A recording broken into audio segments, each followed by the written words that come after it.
Hare Krishna, Krishna Krishna, Hare Hare, Hare Rama, Rama Rama, Hare Hare.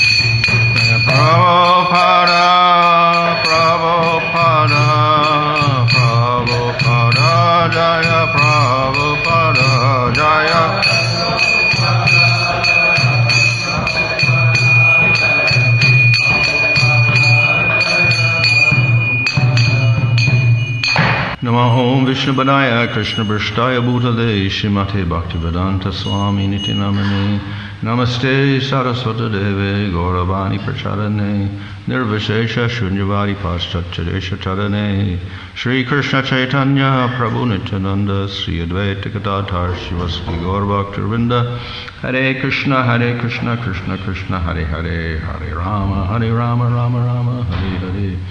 Reading from Srimad Bhagavatam, Canto 1, Chapter 19, Verse 7. Iti vyavachidya sapandaveya prayopavesham prati vishnupadyam dadamokundangri mananya bhavo Muni vrato mukta samasta sangha. Iti. Thus, Vyavachidya, having decided, Sa, the king, Pandaveya, worthy descendant of the Pandavas, Praya Upavesham, for fasting till death, Prati, toward Vishnu Padyam, on the bank of the Ganges, Dadao, gave himself up, Mukunda Angrim, unto the lotus feet of Lord Krishna, Ananya, without deviation, Bhava, spirit, Muni Vrata, with the vows of a sage, Mukta, liberated from Samasta, all kinds of Sangha, association. Translation. Thus the king, the worthy descendant of the Pandavas, decided once and for all, and sat on the Ganges bank to fast until death, and give himself up to the lotus feet of Lord Krishna, who alone is able to award liberation. So, freeing himself from all kinds of associations and attachments, he accepted the vows of a sage. Purport: the water of the Ganges sanctifies all the three worlds, including the gods and the demigods, because it emanates from the lotus feet of the personality of Godhead, Vishnu. Lord Krishna is the fountainhead of the principle of Vishnu Tattva, and therefore shelter of his lotus feet can deliver one from all sins, including an offense committed by a king unto a Brahmana. Maharaj Parikshit therefore decided to meditate upon the lotus feet of Lord Sri Krishna, who is Mukunda, or the giver of liberation, liberations of all description. The banks of the Ganges or the Jamuna give one a chance to remember the Lord continuously. Parikshit Maharaj freed himself from all sorts of material association and meditated upon the lotus feet of Lord Krishna, and that is the way of liberation. To be free from all material association means to cease completely from committing any further sins. To meditate upon the lotus feet of the Lord means to become free from the effects of all previous sins. the conditions of the material world are so made that one has to commit sins willingly or unwillingly. And the best example is Maharaj Parikshit himself, who was recognized a sinless, pious king. But he also became a victim of an offense, even though he was ever unwilling to commit such a mistake. He was cursed also, but because he was a great devotee of the Lord, even such reverses of life became favorable. The principle is that one should not willingly commit any sin in his life and should constantly remember the lotus feet of the Lord without deviation. Only in such a mood will the Lord help the devotee make regular progress towards the path of liberation and thus attain the lotus feet of the Lord. Even if there are accidental sins committed by the devotee, the Lord saves the surrendered soul from all sins, as confirmed in all scriptures. Sapada mula bhajata priyasya chachanya bhavasya hari pareshaha vikramaya chotpatitam katanchit dunoti sarvam hridi sannavishta. Oh, doesn't give a translation. Okay, translation. Thus, the king, the worthy descendant of the Pandavas, decided once and for all and sat on the Ganges bank to fast until death and give himself up to the lotus feet of Lord Krishna, who alone is able to award liberation. So, freeing himself from all kinds of association and attachments, he accepted the vows of a sage. So, this is a description of the intention of Parikshit Maharaj. So he does two things here. One, he gives up his material attachments, acting like a sage. And the other is he dedicates himself to the meditating on the lotus feet of the Supreme Lord, Krishna, who is here called Mukunda. So we have many names of the Lord, and we have many forms of the Lord, and often the names and the forms are even interchangeable. The names of 1,000 names of Vishnu also become most of the names of 1,000 names of Gopal or Krishna, or the 1,000 names of Nrsimhadev, or many of them are the names of Vishnu also. So often the names are interchangeable. And the reason for that is that the names of the Lord are sometimes general. And of course, all the forms of the Lord do have common general characteristics. So this is just one of the names, Mukunda. We have Mukunda, Madhava, Govinda, Gopal, etc. And this word Mukunda is often used. And in Sanskrit language, they often, because everything is analyzed ultimately into roots or verb forms. And so all the nouns get analyzed into roots. And of course, if we have words with many syllables, usually we break up the syllables and then we analyze it that way. So here we have the word Mukunda. And the muk part of it often stands for liberation or mukti. And the da stands for to give, as dadati, etc. So the one who gives liberation, he is called Mukunda. Of course, there are other ways of analyzing this same word. So sometimes in relation to Krishna, because we're not so much interested in liberation anyway, we give a different meaning to this word.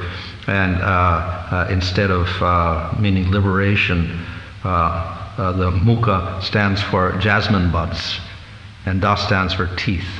So when he smiles, and his white teeth show, it's like jasmine buds. So that's the other meaning of Mukunda. So it's Krishna who smiles, and then he has the white teeth showing like jasmine buds. So that's the other meaning of Mukunda. In any case, there's probably a few other meanings also, but it indicates the beauty of the Supreme Lord and the power of the Supreme Lord. So in the material world, people are interested, more advanced people are interested in liberation. Ignorant people are not interested in liberation at all. They're only interested in enjoying and existing in the material world. Those who are more advanced, particularly in the Varnashram system, they talk about liberation.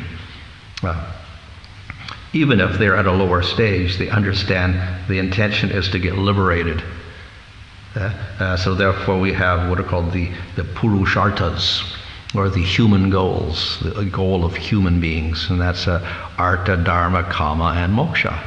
That you can subsist in this world and live nicely and comfortably. That's the artha and the kama, and you should follow dharma in order to get that. But the ultimate goal is liberation. So though it is not emphasized so much within the varna ashram system, it's the ultimate goal. And surprisingly enough, a lot of people understand this, even if they're materialistic.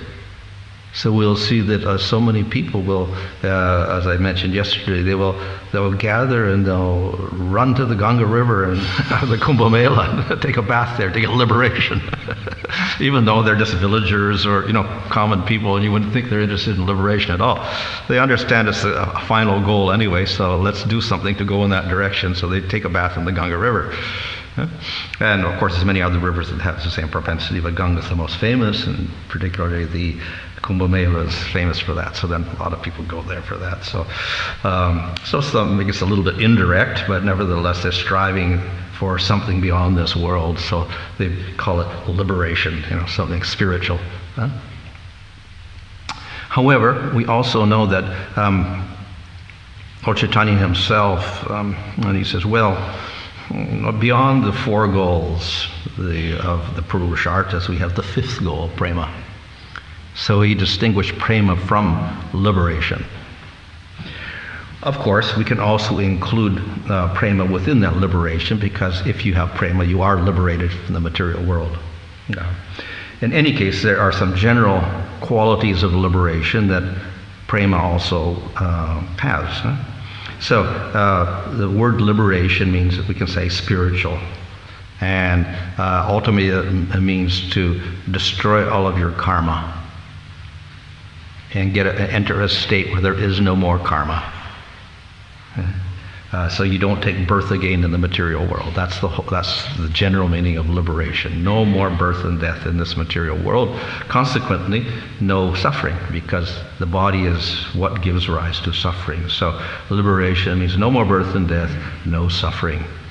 And ultimately, the only way you can get that is destroying all your karma. So all of these words or phrases will indicate the nature of liberation. No karma, no suffering, no birth and death, no material body, etc. Eternally in the future, something like that. So, eternal state of peace, in other words. So that's the general idea. And it's non-material, spiritual. So people in general are aiming for that peaceful existence beyond birth and death. So that's good, it's positive.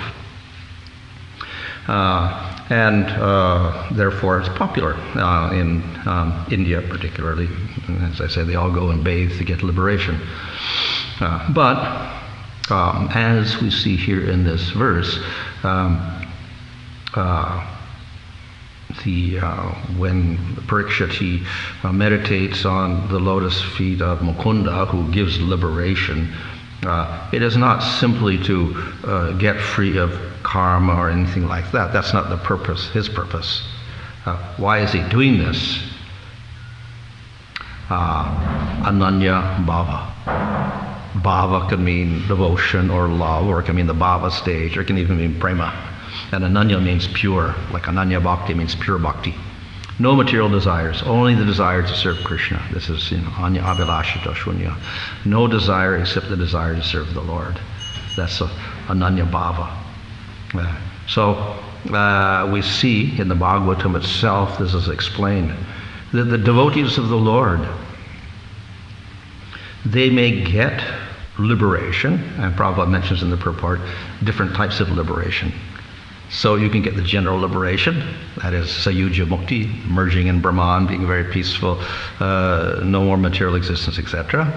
Or you can get higher liberation, that is, you can end up in the spiritual world, that's called Salokya, residing on the same planet as the Lord.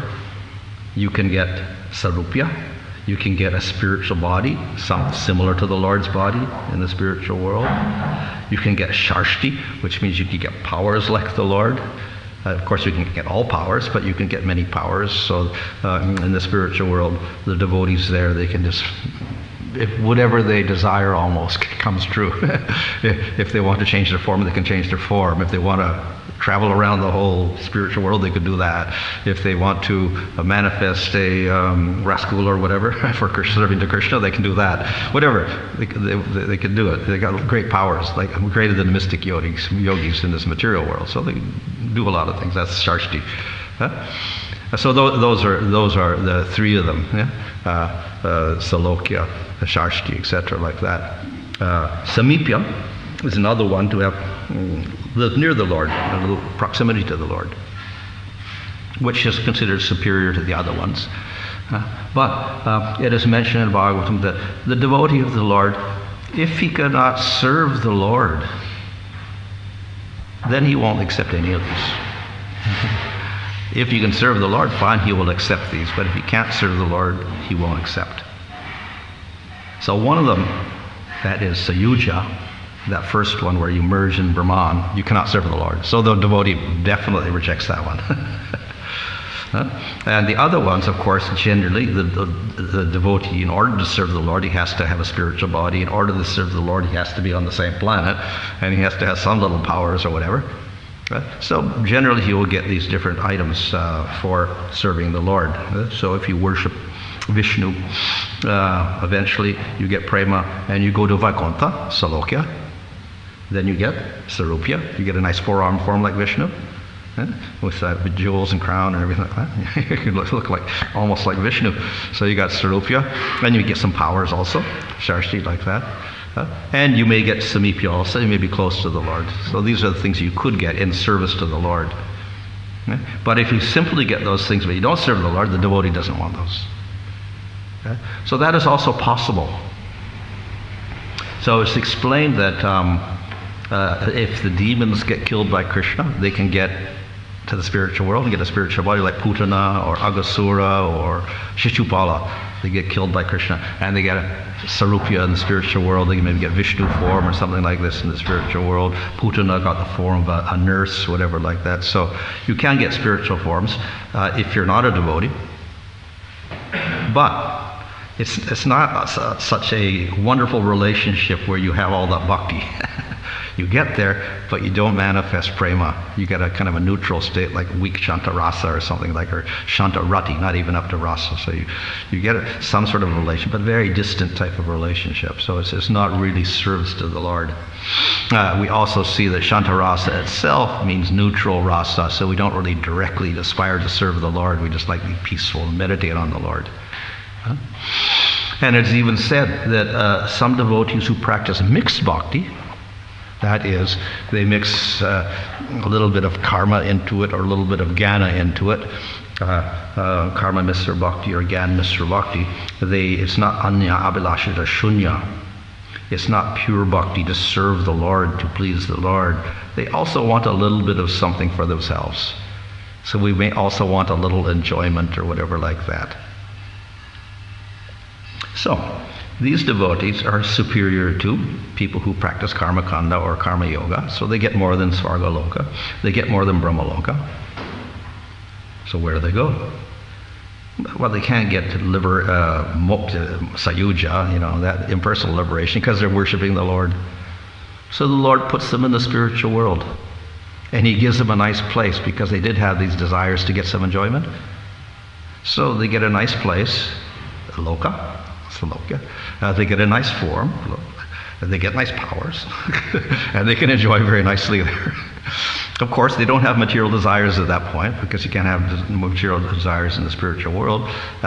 So they got these Sarupya, Salokya, etc., and they also worship the Lord in one sense, and mentally or whatever, but they don't have a close relationship with the Lord. So it's a very weak relationship. That is through karma misra bhakti. And the same with jnana misra bhakti. They have a desire to serve the Lord. At the same time, they're a little bit affected by jnana and peace and Brahman, etc. So they don't get the same result as those who practice pure bhakti. So in other words, the service is not so important for them. So they get Shanta Rasa, like the Kumaras or someone like that.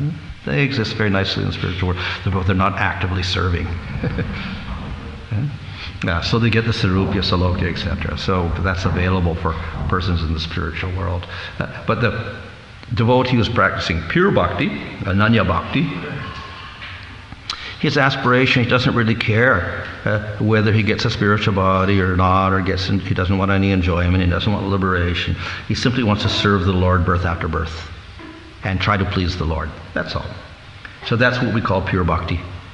And the result of that is he gets prema. As a result of prema, he gets to serve the Lord eternally. And to serve the Lord, of course you need a body, of course you need a place, etc. So you get all these things, but it's only in relation to the service to the Lord. So according to the type of bhava, then you get your form and your place. So if you have, let's say, devotion to Vishnu, which can only manifest in a dasya form of servitude, and you aspire for that purely, then you go to Vaikuntha and you serve purely Vishnu. But how do you serve him? You get a suitable body to serve Vishnu. And how do they serve Vishnu? They have four-arm forms. So you get a four-arm form in Vaikuntha and you serve Vishnu there. So automatically you get the Salokya and the Sarupya, etc. to serve Vishnu. If you aspire to serve Krishna, and you worship Krishna, chant Krishna's name, meditate on Krishna, etc., and you go through the different stages of Nishta, Ruchya, Sakti, Bhava, and Prema, then you go to the spiritual world, and then you serve Krishna rather than Vishnu, because this is what you concentrated on in your service, a devotion to Krishna, so you get to serve Krishna. And if you aspired for, let's say, Sakyarasa, then that's what you get. You get to Vrindavan, and there you get a cowherd boy form, which is your kind of sarupya, like Krishna's cowherd boy form. Your sarupya, whatever, and you serve him in that way. So, but the main aspiration of the devotee is simply that service, and then accordingly he'll get a spiritual body in a particular place to serve the Lord in that way. So all these other things liberations are secondary, and the primary thing is the service to the Supreme Lord. So though Parikshit Maharaj here was worshipping the Lord of Mukunda who gives liberation, ultimately his mood was that of Ananya Bhava. He was simply trying to attain a position of pure service to the Lord eternally. That's all. And of course, automatically liberation is achieved. So it is said that ultimately the only person who can get you out of the material world is the Supreme Lord. But we'll say, well, what about the Gyanis? They study Vedanta and then they get liberation and they don't worship the Lord, but they get liberation. But the answer is that no, they cannot get liberation. Mukunda, the Supreme Lord, is the giver of liberation. So they can't just get it on their own. It has to be awarded by the Supreme Lord. So to get that liberation, they have to please the Lord. If they please the Lord gives liberation. So even the Jnani has to worship the Supreme Lord. Then he can get his liberation and merge in Brahman or whatever. If he doesn't worship the Lord, then he's said to be vimukta maninas. He thinks he's liberated, but he's not. And he falls back into the material world again. So that, in other words, even to get the impersonal liberation, you need the mercy of Supreme Lord. And you have to worship him to some degree. Yeah? So those who offend the Lord, like the Mayavadis, say the Lord has no form, no qualities, then for those who don't worship the Lord at all, they cannot get real liberation. They may think they're liberated, they fall from their position. Yeah? Mukunda, it's true. It is only the Lord who gives liberation. Yeah? Of course, Shiva is also kind of famous for giving liberation. He's a giver of liberation from the material world. That's described in the Srimad Bhagavatam. But that's because Supreme Lord gives him that power. He gives some power to Shiva to do that, and it's only because of that he gets the power. So, therefore, liberation, we don't aspire for liberation of any sort, and particularly we avoid the first type, that is Sayuja, or merging into the Brahman, or the effulgence of the Supreme Lord. So here, Parikshit Maharaj was prepared. He took the impending death as a welcome opportunity to fully dedicate himself to the Supreme Lord rather than anything else. So in other words, he understood what the goal of life was. It was not to attain power or wealth, any material thing, and it was not even just simply to emerge in Brahman and get mukti. It was somehow to attain an eternal state of service to the Supreme Lord. So therefore, all of his actions are directed in that way. And we see he was sitting down on Vishnu Padyam here, where the water which touched Vishnu's feet. So he's in a very favorable place, related to the Supreme Lord. And he rejected all material things completely, and material association, and concentrated on the Supreme Lord by fasting. So food is, we eat food, and the eating process and the tasting process involves our body and our senses. So for one who is striving for spiritual life, liberation, or prema, they have to control the senses. So, of course, Parikshit Maharaj controlled everything and gave up everything. But particularly, he mentions here that he sat down, so he didn't move around, and he began to fast. So he gave up the eating process completely, which is indicative not only of eating, but all the senses. He gave up using all of his senses for any type of material activity. He minimized his interaction with the material world completely, because it would be a distraction from concentrating on the Supreme Lord. So he took a very extreme measure of doing that. Those who are doing sadhana generally do not take such steps. So we see in the Nectar of Devotion, Rupa Goswami says, we don't practice this vairagya, or intense detachment, which may be difficult for us, because it dries up the heart, and it inclines us more towards jnana and impersonalism than anything else. And elsewhere in the Angas of Bhakti, he says that we accept what is necessary. So we don't take too much, and we don't take too little.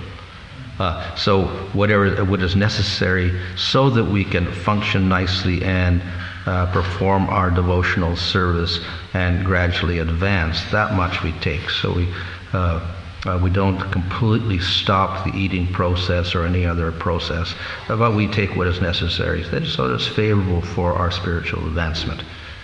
So we take the middle path, not enjoyment and not complete renunciation, somewhere in between. So we have to adjust our way of living to make it favorable for devotional service. We accept what is favorable, we reject what is unfavorable. So that's the general method for the devotees in this world.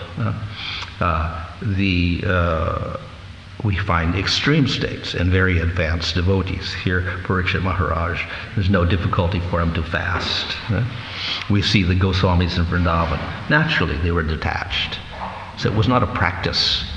It was simply because they were so attached to the Lord that they had no attachment to anything else. So the intense type of detachment is not a practice, but it's simply the result of their high level of spiritual advancement, where they're completely dedicated to the Lord and they forget about their material body. So it's quite a different activity in that stage. Parikshit Maharaj was at that stage. He didn't have to, it was no strain on him to simply fast and listen to the Bhagavatam. It was something natural to him because he was completely detached from the situation, which is very contrasting to his previous state where he got agitated out of hunger and thirst, and therefore he offended the Brahmana. So quite the opposite in a very short period of time.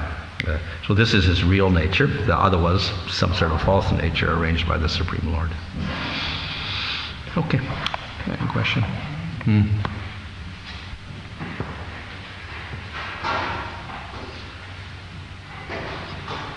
remember discussing the various demons that would, achieve liberation.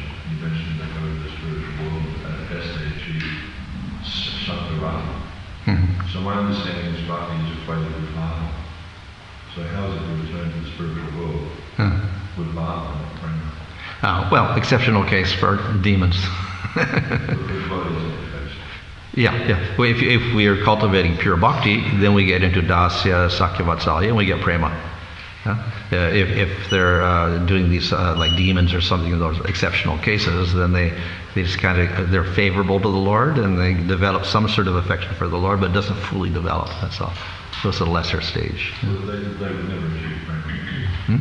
They wouldn't achieve prema. Well, we can say they may get shanta rasa, which is considered to be part of prema, but it's the lower part, the lowest part of it, and probably the lowest part of that. Because they didn't start out with favorability at all, and it was the mercy of the Lord they got it, so they get less than what a devotee gets because of that. But nevertheless, they get better than the other materialists because they get touched by the Lord, they get killed by the Lord, so they get His favor for that. Of course, many of them just get sayuja also. Not all of them get that sarupya.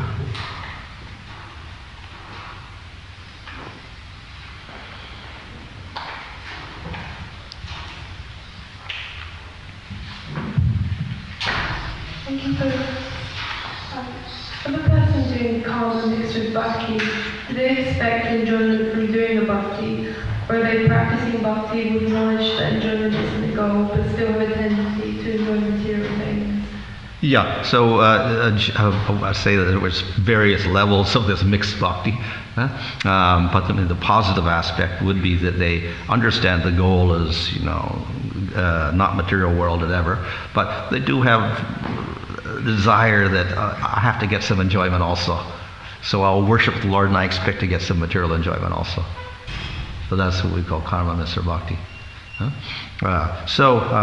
It may not be very strong, but nevertheless the tendency is there. I still, I'll worship Krishna, but I'm expecting to get something material from him, like go and get some bit more pleasure or something out of the world, get some more money or whatever.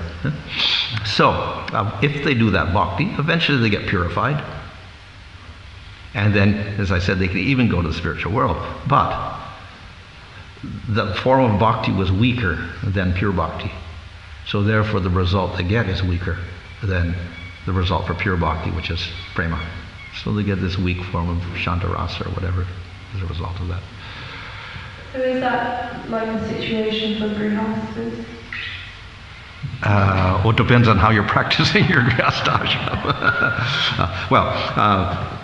We know that bhakti allows for anyone in any ashram to practice. So therefore it's not just simply because you're grihastha, therefore it's mixed bhakti.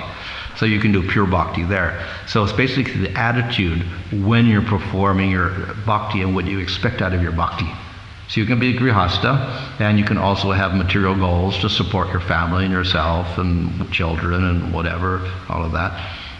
But in the practice of bhakti, we don't expect from the Lord that He's going to take care of me and give me, money for my family, etc., like this. And we don't pray to Him for that. Okay? So as far as our bhakti, worshiping Krishna to develop that prema, not for getting material things. Then the grihastha does pure bhakti also.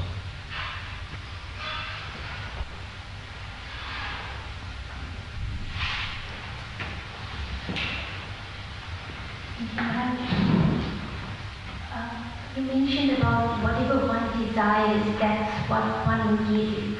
One wants to serve as a cover for things. But my understanding what is that it's not necessarily that case, because spiritual master was saying, there was one disciple who was saying, am I going to be a gopi in the spiritual world? He said, no, you're going to be a cow. So he was kind of joking with her, but is it always the case that we get what we desire, or it's also based on what we deserve? Well, I think the two things go together. When I say desire, it can't be a flickering desire. One day I want to be a cowherd boy, the next day I want to be a manjari, the next day I want to be a peacock. So that's not going to work too well. What happens with that is that ultimately, if you do progress upwards with that type of mentality, you enter a state of shantarasa or shantarati, where you can manifest various bhavas but not stick to any one of them. So if you dedicate yourself to one particular rasa, and you get attracted to that, and you absorb yourself in that as you go up through ruchi and asakti and bhava. When you get to bhava, then you start realizing Krishna in that form. If it's, let's say, sakya rasa, then you'll see Krishna as a cowherd boy playing in the fields or whatever like that, and then you'll start developing cowherd boy form. Or if it's in, Madhurya Rasa, then you develop a gopi body or a manjari body or whatever like that. So it depends on the intensity of your desire. If you don't have intense desire, it's not going to work. And you won't advance that quickly anyway. But if you have that intense desire and you advance up towards bhava, then that's when it becomes more or less fixed. It becomes your sthayi bhava. And then Krishna, he responds to the devotee. As you perform your bhakti, I respond. That is Krishna. So if you are expecting Krishna to respond in a certain way in Sakya Rasa or Vatsalya Rasa or Madhurya Rasa, then that's how Krishna responds. And then he awards you according to that, your type of service. He'll give you certain facilities.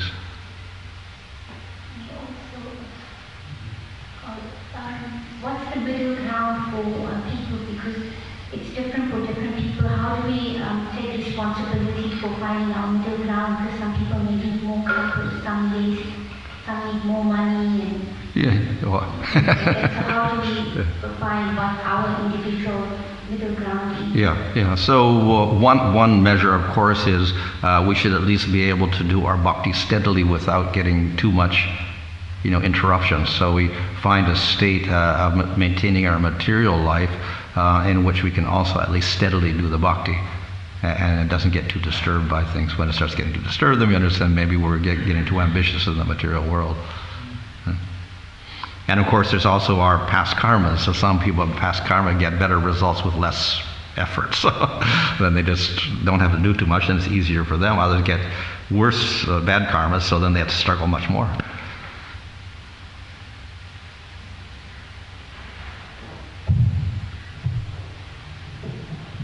Krishna. 4 weeks ago you were talking about the Indian Prabhu who was walking around on a horse in India thinking he was Kalki. Yeah. Does he get any benefit doing that? Seeing imitating the Lord? Yeah, in the Srimad Bhagavatam, chapter 66, when Draka, he imitates Vishnu, and then Krishna finally takes him out, but he gets the body which he desired in the end. It will depend on the situation, but that's of course a case of ultimate mercy, because he gets killed by the Lord and whatever.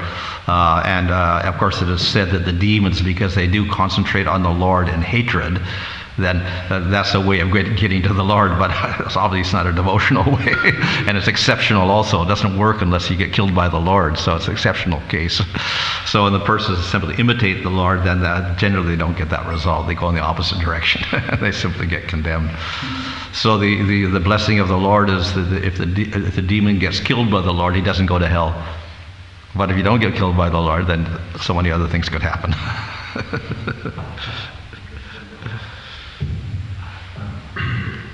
Just a comment. There seems to be a little bit of a contradiction between, because the Shastras talk about Swarup Siddhi, eternal relationship with the Supreme Lord.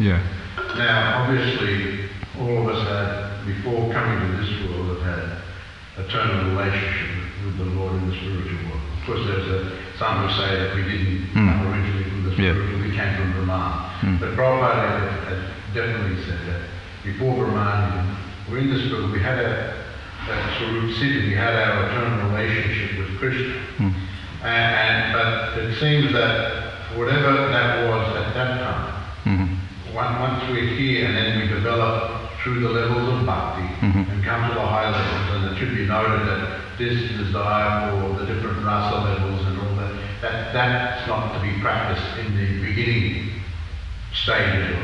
That comes more in the advanced stages. But it seems that one develops in a certain way, and even though they had previously their Swarup Siddhi, but now developing in a certain way, desiring in a certain way, they can have a rasa with the Lord, wherever it is, like Mathura or Mathura or Vrindavan. They can have a different rasa than what they perhaps originally had before they came to the mature world. So there's seemingly a contradiction. Is it that the Lord can change all the different levels by His mercy? Could, but generally what would happen then is that what was natural to you would develop, wouldn't it?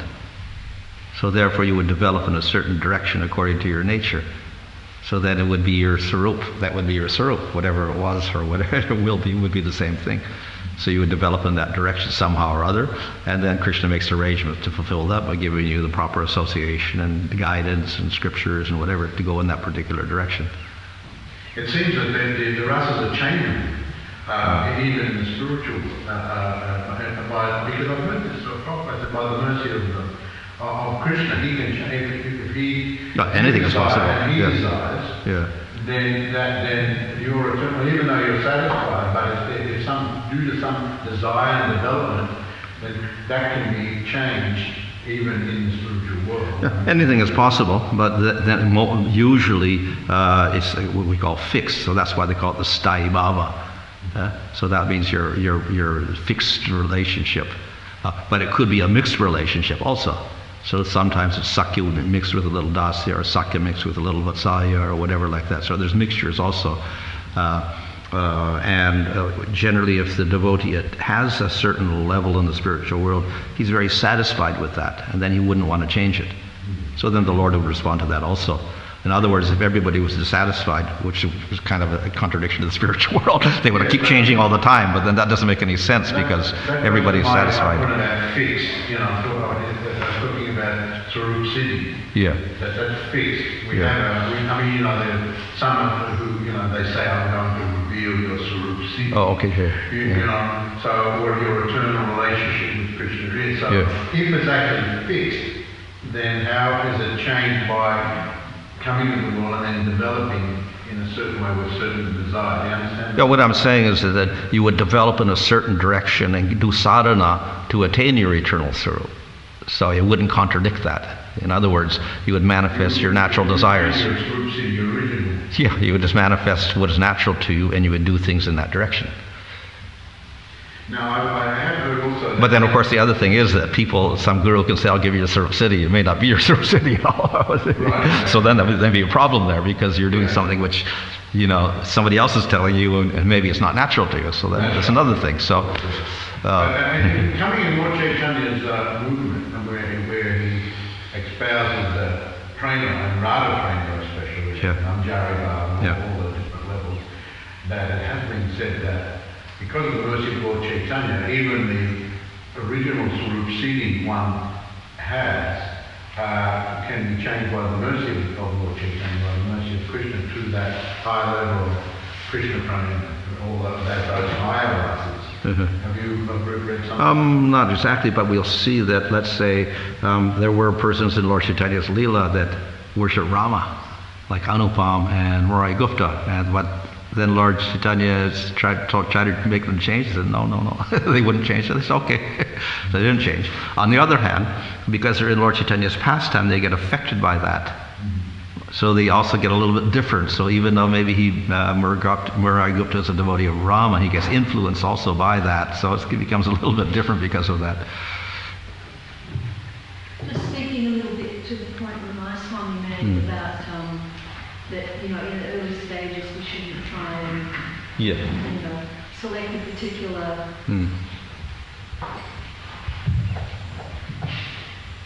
we shouldn't select a particular relationship with Krishna that we like and then meditate upon that and maybe do services along that line. I was listening to Prabhupada lecture a while ago.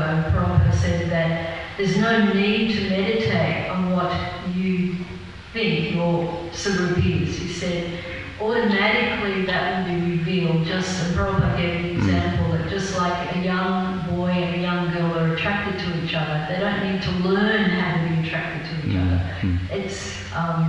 It automatically happens. So in terms of our Sarup, that automatically will be revealed. We don't have to try and practice Sarup. I think it is Bhakti, Gordias Babaji thing. Your Sarup will be revealed by chanting Hare Krishna. That's what he says. Just chant, chant, chant, and it finally gets revealed.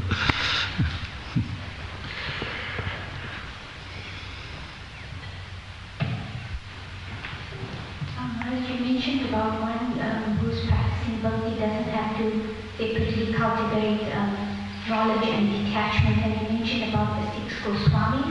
They're very detached, but in the material world, when we hear about detachment, we think one is callous and doesn't care and is very separate from everyone else, but the 6 Goswamis were not like that. So Well, detachment, we mean detachment from our material needs and the body. It's not that we're detached from compassion or anything like that, but detached from material needs and taking care of our body. That's all.